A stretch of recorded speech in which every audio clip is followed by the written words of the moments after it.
24 ସୁଭଦ୍ରା ପ୍ରଥମ କିସ୍ତିର ତୃତୀୟ ପର୍ଯ୍ୟାୟ ଟଙ୍କା ହିତାଧିକାରୀ ଦିଅନ୍ତୁ ମୋବାଇଲ ଆଧାର ସଂଯୁକ୍ତ ଗୋଟିଏ ବ୍ୟାଙ୍କ ଖାତା। ଡିସେମ୍ବର ସୁଦ୍ଧା 1 କୋଟି ଛୁଇଁବ ହିତାଧିକାରୀ ସଂଖ୍ୟା। ହ୍ୟାଲୋ ଭିଉସ୍ ନମସ୍କାର, ମୁଁ କୈଳାସ ସ୍ୱାଗତ କରୁଛି PK 789 ୟୁଟ୍ୟୁବ୍ ଚ୍ୟାନେଲକୁ। ଆଜିର ଭିଡ଼ିଓଟି ବହୁତ ଗୁରୁତ୍ୱପୂର୍ଣ୍ଣ ଭିଡ଼ିଓ। ଚାଲନ୍ତୁ ପୁରା ଖବର ଜାଣିବା। ପୁରା ଖବର ଜାଣିବା ପୂର୍ବରୁ ଭିଡ଼ିଓଟି ଭଲ ଲାଗିଲେ ଲାଇକ୍ ସେୟାର ସବସ୍କ୍ରାଇବ୍ କରିବେ, ବେଲ୍ ଆଇକନ୍ ଦେବେ। ଆସନ୍ତା 24 ତାରିଖରେ ସୁଭଦ୍ରା ଯୋଜନା ପ୍ରଥମ କିସ୍ତିର ତୃତୀୟ ପର୍ଯ୍ୟାୟ ଯୋଗ୍ୟ ମହିଳା ହିତାଧିକାରୀଙ୍କୁ ସହାୟତା ମିଳିବ।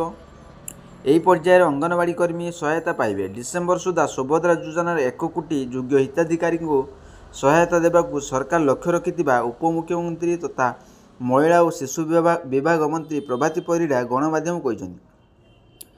ପ୍ରଥମ କିସ୍ତିର ତୃତୀୟ ପର୍ଯ୍ୟାୟ ସହାୟତା ପାଇବାକୁ ଥିବା ହିତାଧିକାରୀଙ୍କ ଆବେଦନପତ୍ର ଯାଞ୍ଚ ଶେଷ ହୋଇଛି। 24ରେ 20 ଲକ୍ଷ ମହିଳାଙ୍କୁ ସୁଭଦ୍ରା ଯୋଜନାର ସହାୟତା ମିଳିବ।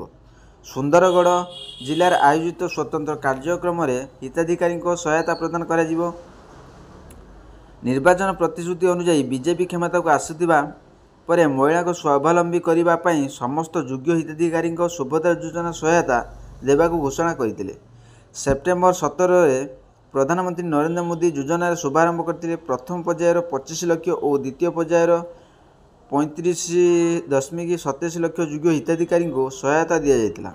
ତୃତୀୟ ପର୍ଯ୍ୟାୟରେ ପ୍ରାୟ 20 ଲକ୍ଷ ଯୋଗ୍ୟ ହିତାଧିକାରୀ ଉପକୃତ ହେବେ ବୋଲି ସେ କହିଛନ୍ତି। ସୁଭଦ୍ରା ଯୋଜନାରେ ସହାୟତା ପାଇଁ ଏପର୍ଯ୍ୟନ୍ତ 1 କୋଟି 16 ଲକ୍ଷ ମହିଳା ଆବେଦନ କରିସାରିଲେଣି।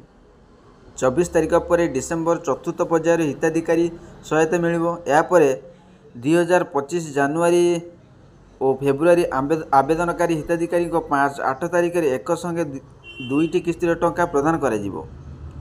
ସହାୟତାରୁ ବଞ୍ଚିତ 5 ଲକ୍ଷ ଆବେଦନକାରୀଙ୍କୁ ଗୋଟିଏ ବ୍ୟାଙ୍କ ଆକାଉଣ୍ଟ ନମ୍ବର ଦେବାକୁ ସେ ନିବେଦନ କରିଛନ୍ତି। ଗୋଟିଏ ମୋବାଇଲ ନମ୍ବର ସହ ଏକାଧିକ ଆକାଉଣ୍ଟ ନମ୍ବର ସଂଯୋଗ ରହୁଥିବାରୁ ଟଙ୍କା ପହଞ୍ଚିବାର ଅସୁବିଧା ହେଉଛି।